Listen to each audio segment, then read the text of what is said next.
ہمارے تمام خواب سچ ہو سکتے ہیں اگر ہم ان کا پیچھا کرنے کی ہمت رکھتے ہیں۔ جب بھی آپ ان عظیم لوگوں کے بارے میں سوچتے ہیں جنہوں نے انتہائی شائستہ آغاز سے آغاز کیا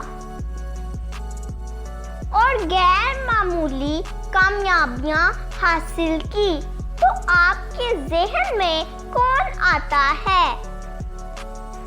میرے لیے ڈزنی سب سے پہلے میرے ذہن میں آتا ہے۔ دوستو، اگر آپ نے ہمارے چینل کو ابھی تک سبسکرائب نہیں کیا تو ابھی سبسکرائب کریں اور ساتھ میں دیے گئے گھنٹی کے نشان کو دبا دیں تاکہ ہمارے آنے والی نئی ویڈیو کا نوٹیفیکیشن بر وقت آپ کو ملتا رہے۔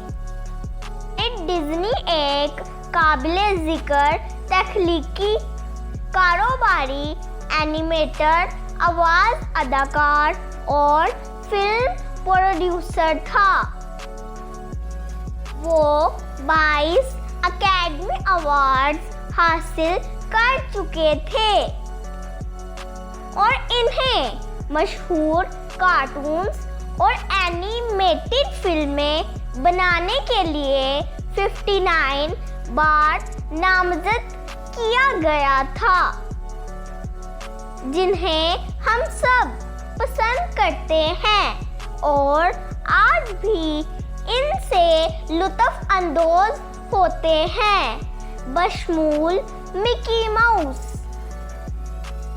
امریکی اینیمیشن انڈسٹری کے علمبردار ڈزنی نے ملٹی بلین ڈالر والی ڈزنی کمپنی کی بنیاد رکھی۔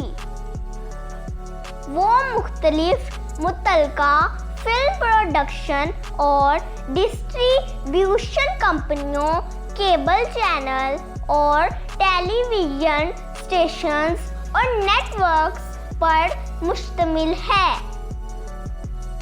یہاں تک کہ اس نے فیملیز کے لیے تفریحی پارک بھی بنائے۔ ڈزنی کا چوٹی تک کا سفر اتنا ہموار نہیں تھا جتنا کہ بہت سے لوگ تصور کرتے ہیں۔ ہم میں سے بہت سے لوگوں کی طرح اس نے بھی راستے میں بہت سے چیلنجز کا سامنا کیا اور اسے کامیابی کے لیے بڑی رکاوٹوں کو عبور کرنا پڑا۔ ڈزنی کے بارے میں کچھ حقائق یہ ہیں جو زیادہ تر لوگ نہیں جانتے لیکن جاننا چاہیے۔ وہ بالکل امیر پیدا نہیں ہوا تھا۔ آپ کو یہ سوچنے کا لالچ ہو سکتا ہے کہ ڈزنی نے وہ سب کچھ کیسے حاصل کیا۔ 10 سال کی عمر میں ڈزنی نے اپنے بچپن سے ہی مخلوقات کے کارٹون فروخت کے لیے بنانا شروع کر دیے، لیکن اس کے پاس کرایہ ادا کرنے کے لیے اتنے کم پیسے تھے۔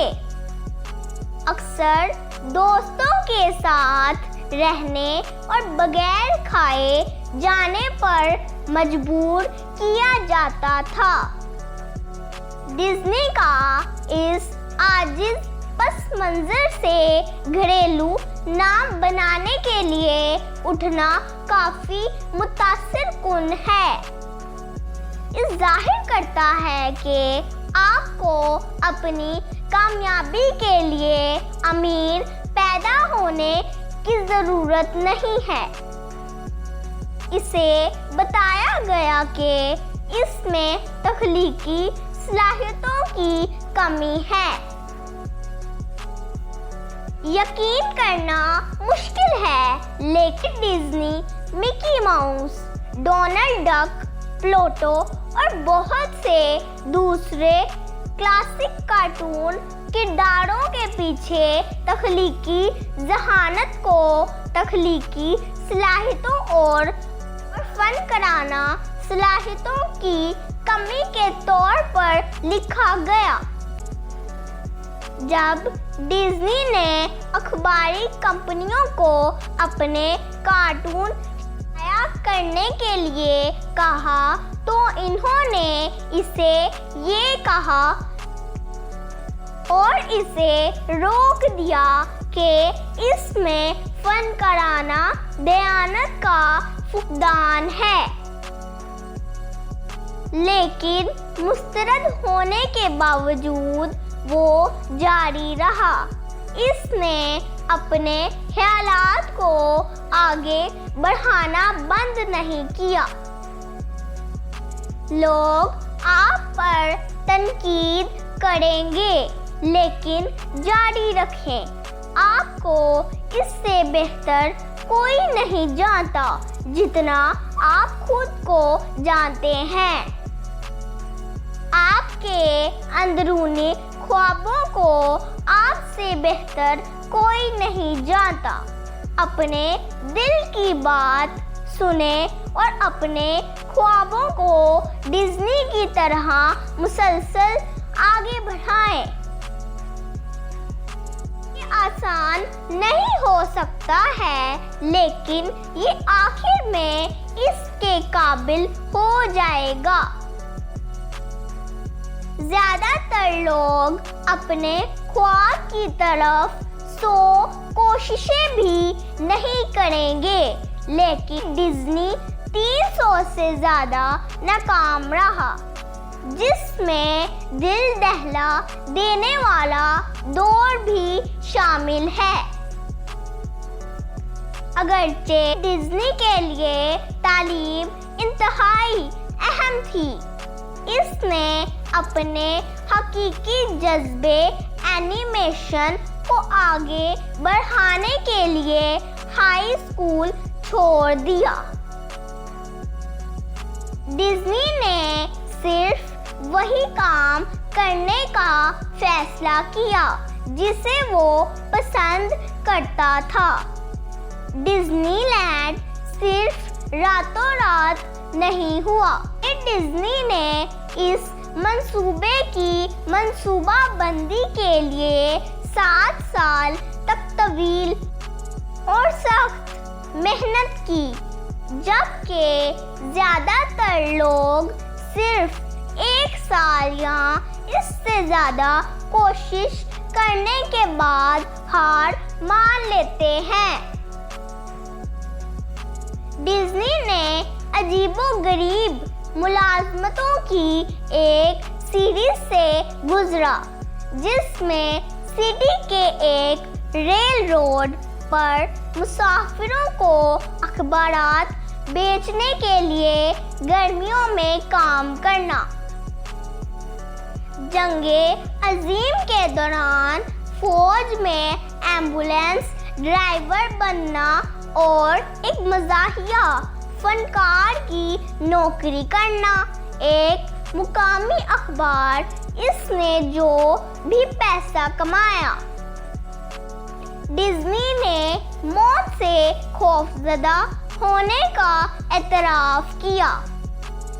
اسے ڈزنی لینڈ ٹیلی ویژن سیریز کی اقساط صرف کرنے کے لیے کیمرے کا سامنا کرنا پڑا، لیکن وہ بہرحال اس سے گزرا۔ وہ خوف کے عالم میں کبھی نہیں چھوڑا۔ جب ڈزنی 15 دسمبر 1966 میں 65 ایئر کی عمر میں فوت ہوا، اس نے اپنے الفاظ کی سچائی کا مظاہرہ کیا تھا کہ ہمارے تمام خواب سچ ہو سکتے ہیں اگر ہم ان کا پیچھا کرنے کی ہمت رکھتے ہیں۔